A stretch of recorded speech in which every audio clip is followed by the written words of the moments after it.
Coming up tonight on VCU InSight. VCU students demand a more diverse cultural experience on the campus. Find out what the university's president had to say. I'm Janice Milan. Find out how one area mother was inspired to help hospitalized children. Coming up next. Hi, I'm Taylor Gleason. Find out what a Richmond police officer is doing here in Mosby Court to help ex-convicts in his spare time. All this and more. VCU InSight starts right now. From the Richard T. Robertson School of Media and Culture at Virginia Commonwealth University, named Best Student Newscast in the Mid-Atlantic, this is VCU InSight. Good evening and welcome to VCU InSight. I'm Will Gilbert. And I'm Stephanie Zateno. Thanks for joining us. Topping the news tonight, charges of racism have dominated college campuses around the nation this fall. And the students here at VCU added their voices as well, and administrators are listening. InSight's Matthew Foltz joins us now from the campus with more. Good evening, Matthew. Good evening, Stephanie. Will.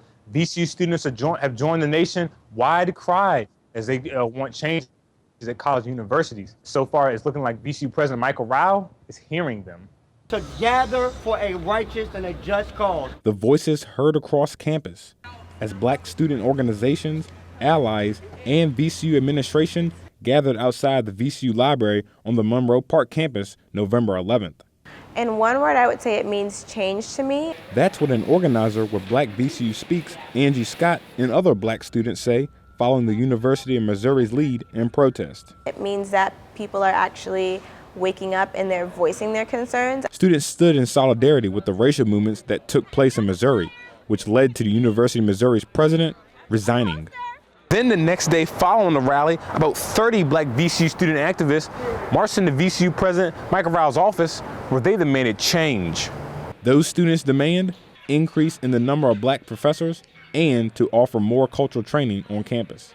After the sit-in, President Rao invited those students to an open forum where he would address nearly 400 students, alumni, and faculty on the concerns they had. It's supposed to help us address diversity. Dr. Wanda Mitchell, who is the Vice President for the Division of Inclusive Excellence at VCU, as well as a member of President Rao's cabinet, says, we are aware of some of the concerns of the students, and how can we then be more strategic and work with others? And that's the big message she wants students to know, is that VCU is taking this seriously and changes are on the way. We will be getting an immediate response out to the students of more immediate actions, phase 1 actions, and phase 2 actions. Now, Dr. Mitchell did not say specifically what phase 1 and phase 2 meant, but VCU President Michael Rao did send out an email to the university stating that changes will come in spring 2016. He explained that the university plans to issue a new plan of diversity and inclusion that will be put into place by the end of spring semester. He also stated that the university plans to strengthen its culture as well as address issues of diversity more broadly. Reporting from VCU, I'm Matthew Foltz. Back to you, Will. Thank you, Matthew. A group of local volunteers are collecting toys for children in hospitals this Christmas, but it's not your usual toy drive. InSight's Janice Milan is in the studio to tell us more. Good evening, Janice. Good evening, Will. And no, it's not. It's called Mason's Toy Box, and it's in memory of Mason Thomas, who died of a rare cancer. This is his mother's way of coping with his death. 11-year-old Mason Thomas loved to make people laugh with his sarcasm and hilarity. That's before he lost his battle to a rare childhood cancer called neuroblastoma. Now, his mother, Kelly Cassay, organizes a toy drive in his memory. Oh, he would love it. He would love seeing his face everywhere. It started the same year that Mason passed away in 2011. Cassay says she hopes to brighten kids' faces like how Mason's did when he had visitors for the holidays. His struggles, made a difference. So he didn't just suffer in pain and fight cancer and premature death. It's made a difference. She started Mason's Toy Box with the help of her longtime friend, Charity Woods. Cassay was unsure about the toy drive at first, but Woods helped nudge her to the idea. Rather than focusing on the fact that you're spending your holidays without Mason, we're able to focus on giving back to the community. Mason's Toy Box Drive collects unwrapped gifts like these through several fundraising events in our area.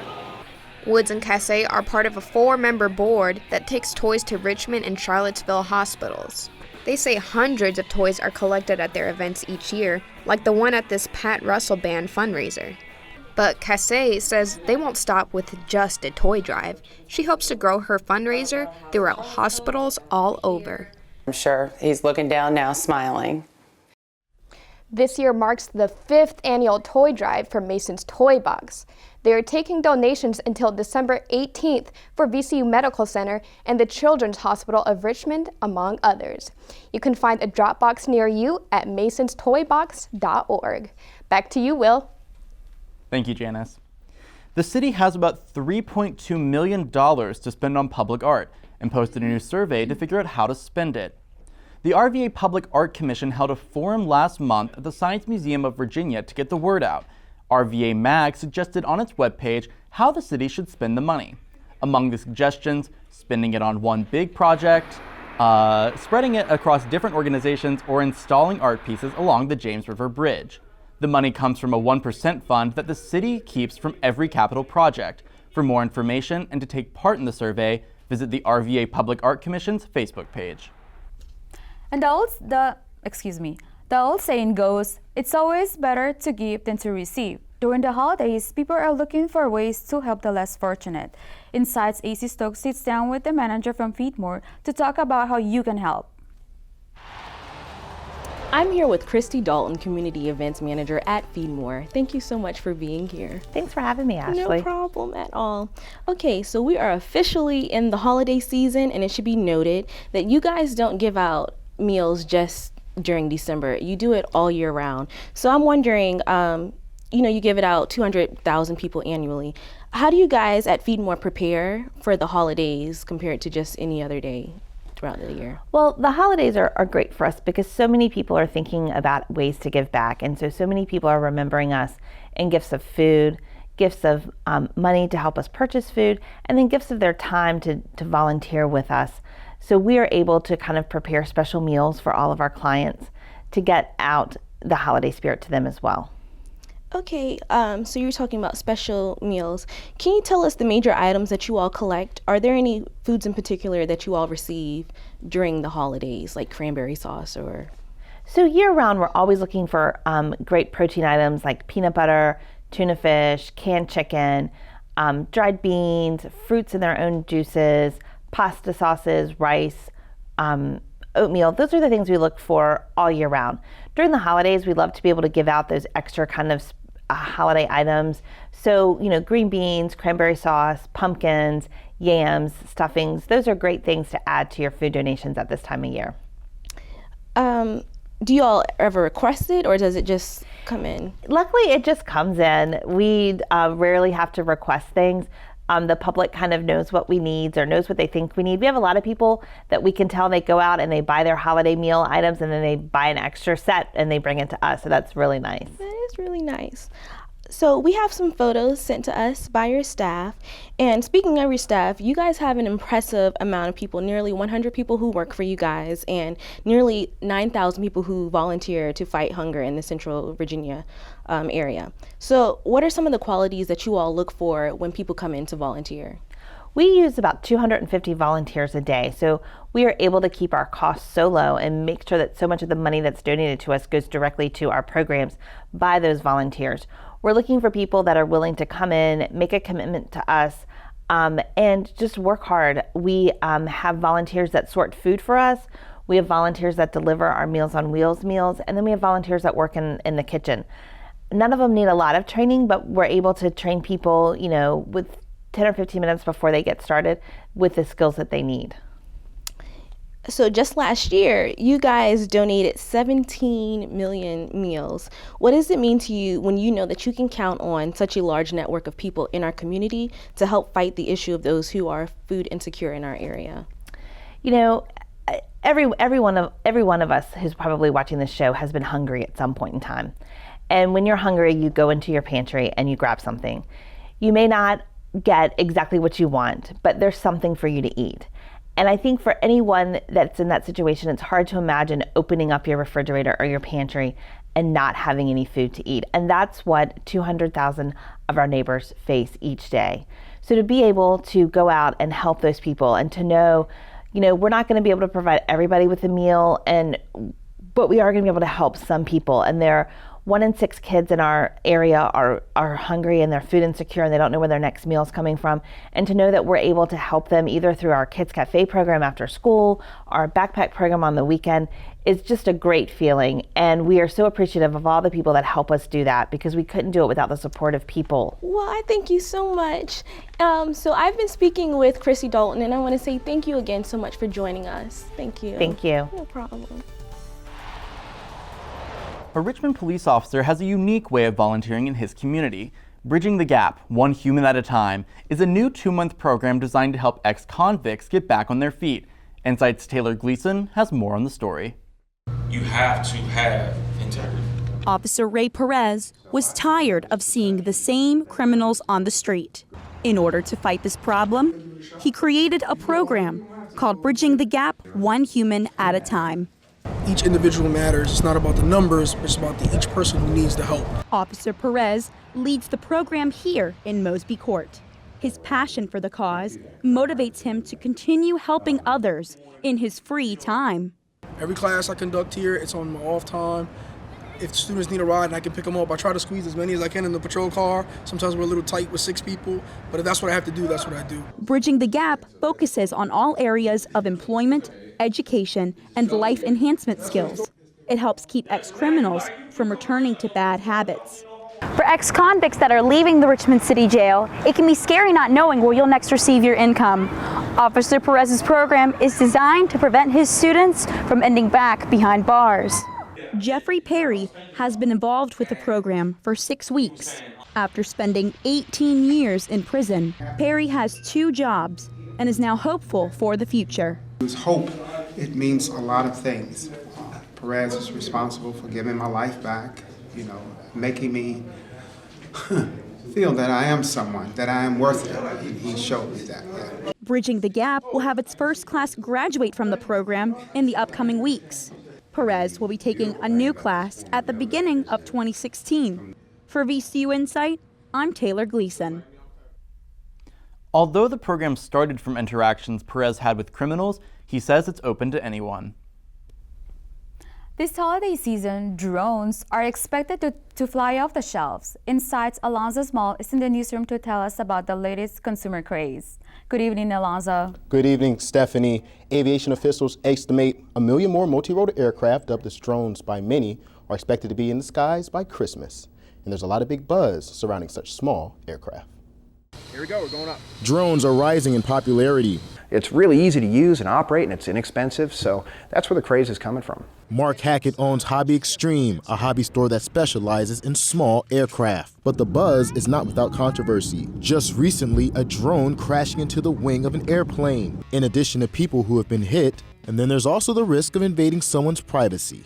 If you're not in compliance, you're not flying within compliance, they can come after you. Buying a new drone for a hobby from a department store like this one will bring about new responsibilities. And if the Federal Aviation Administration has its way, new regulations.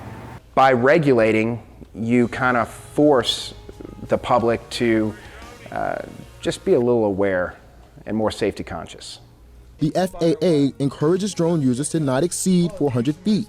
No drone can weigh more than 55 pounds, and it must steer clear of airports and never interfere with manned aircraft operations. You also never want to fly your drone near people or large groups. It's an enjoyable thing, it's fun, and safe if you do it correctly. Back in October, the FAA latest initiative called for buyers to register their drones. So right now there's no connection between the aircraft and the owner. When, where, and how to register drones is still being implemented. But in the meantime, Hackett says his store looks to offer a unique experience by educating new drone users.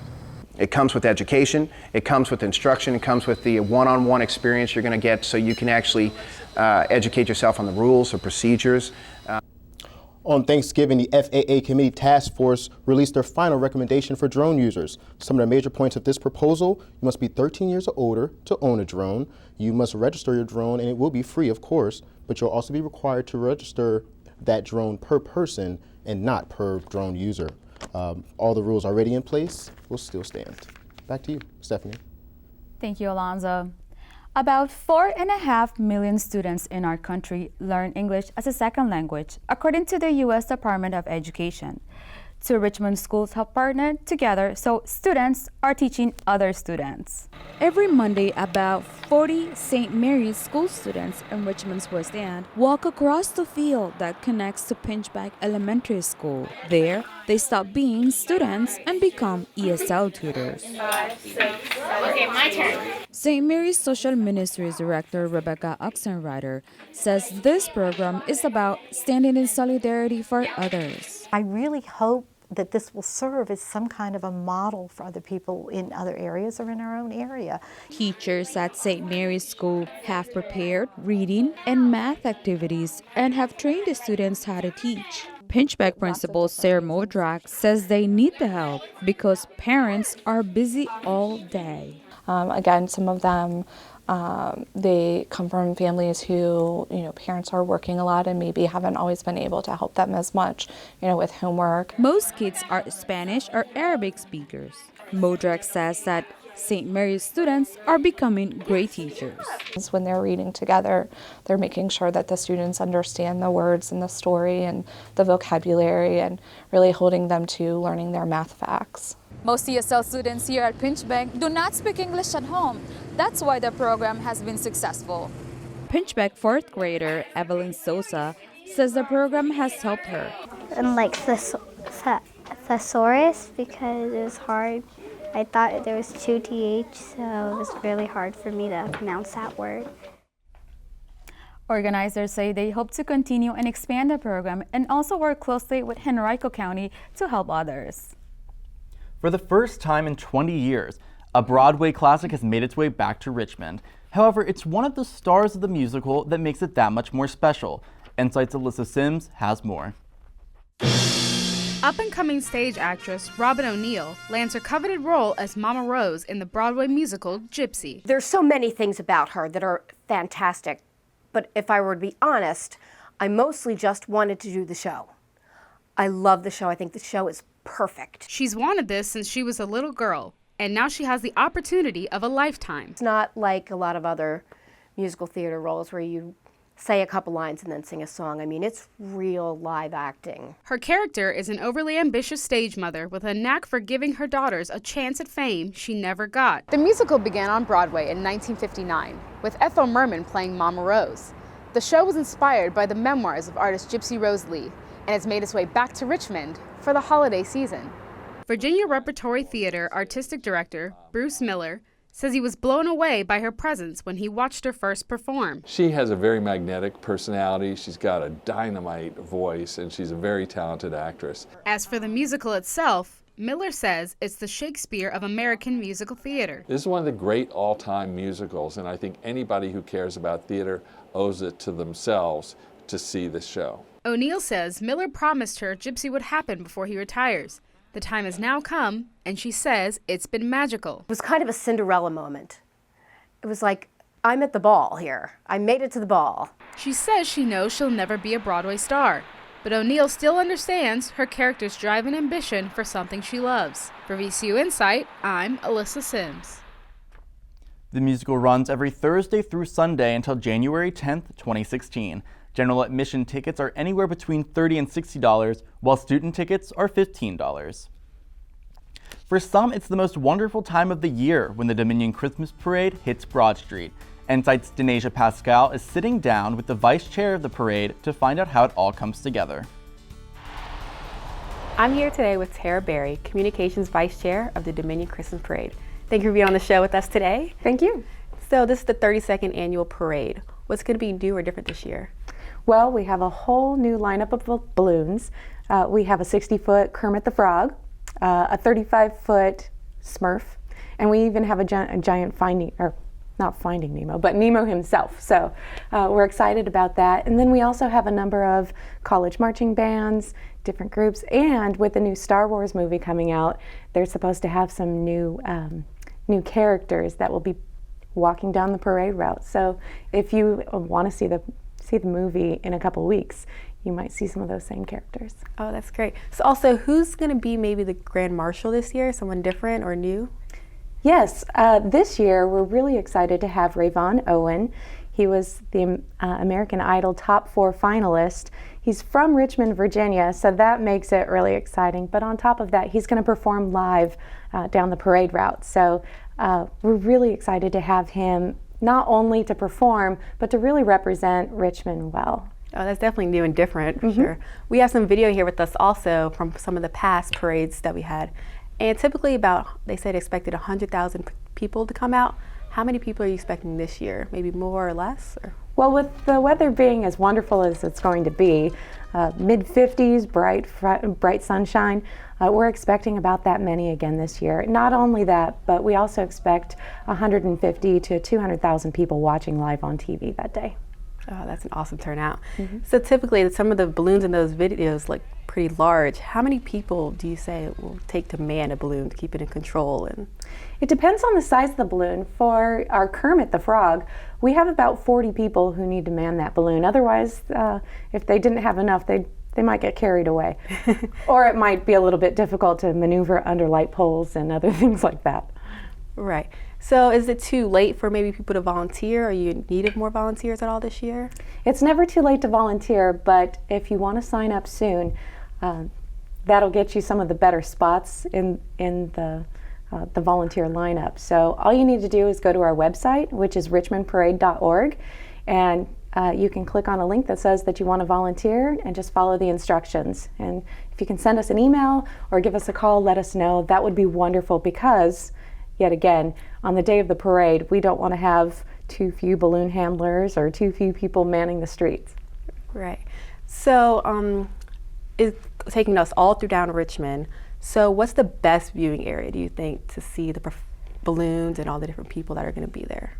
It depends on who you ask. I'm sorry I'm not giving you a straight answer. Some people say the best place to see everything is from the Science Museum. That's really where the parade kicks off, and that's where there's a lot of energy and excitement with CBS 6 that will be filming live that day. Or you can get a better spot down the parade route, which is on Broad Street. Some people love to sit by the Lowe's. They say you get some easier parking that way, and some people make it a family tradition to park there and sit there every year. So it's kind of a family atmosphere. And then there are some people that say the closer you get to VCU, you get some fun people that throw Christmas parties and watch from the rooftops. So it really depends on what you want to do. Or if you want to sleep in a little bit later, you can go near the end of the parade route and get to see the parade about an hour later. So, excellent. Well, I've been speaking with Tara Berry, the Communications Vice Chair of the Dominion Christmas Parade. Thank you for being here. Really appreciate it. Thank you. The Dominion Garden Fest of Lights at Lois Ginter Botanical Garden is now glowing for the Christmas season. It's a holiday tradition with more than 500,000 twinkling lights. This year's H2O theme explores how water surrounds and shapes the world. Visitors can also experience holiday dinners with botanical decorations and more installation of the lighting. 2 months with 6 months of prep work. The holiday display runs through January 11th. The chilly weather didn't stop the folks over in Ashland from enjoying the festive holiday parade. The parade took place right off England Street near Randolph-Macon College. Dozens of people kicked off their holiday season by attending the 46th annual Ashland Old Time Parade. The parade stretched for nearly 2 miles and the event was free to the public. The Richmond's eccentric taste for art was center stage in an open house format for all to see. The 26th annual Northside Artists Holiday Walk brought the works of more than 40 local Richmond artists to 5 historic neighborhoods. Artwork was on display in Ginter Park, Laburton Park, and Sharpworth Park Homes. Dozens arrived to view some of Richmond's finest artistry, which included unique fabrics and clothes and pottery and still photography of some of nature's exotic animals. Established in 1991, the annual pre-holiday event occurs late November, where buyers can get handcrafted gifts just in time for Christmas. And finally tonight, At the beginning of November, I was lucky enough to go on a week-long trip to Doha, Qatar to visit VCU's campus there.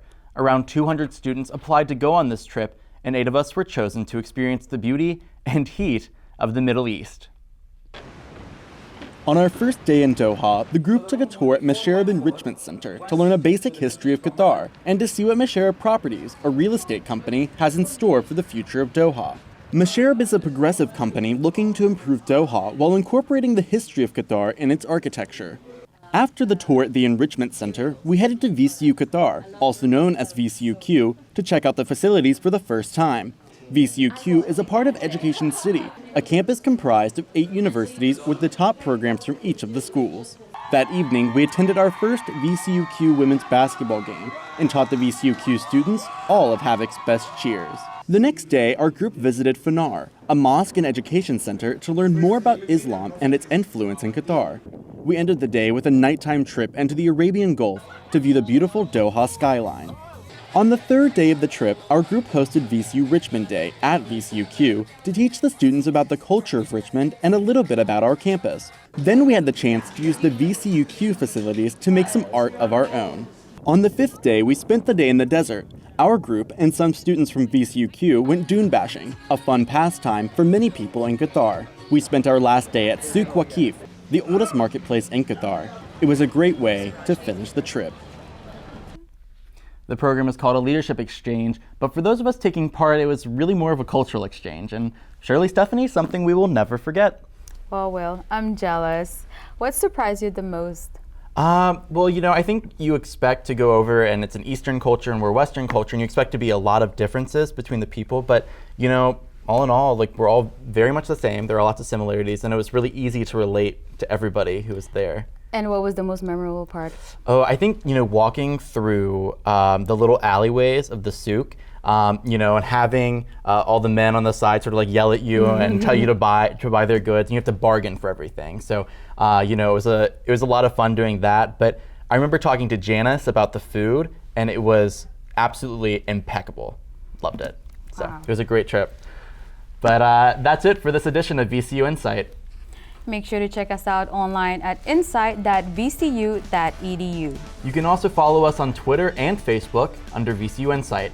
Contact us with any stories you'd like to see on our show. And if you missed it, or if you'd like to watch past shows, we are on YouTube under VCU InSight. We leave you tonight with more sights and sounds from the Dominion Garden Fest of Lights. Thanks for tuning in. I'm Stephanie Zantano. And I'm Will Gilbert. We'll see you next time.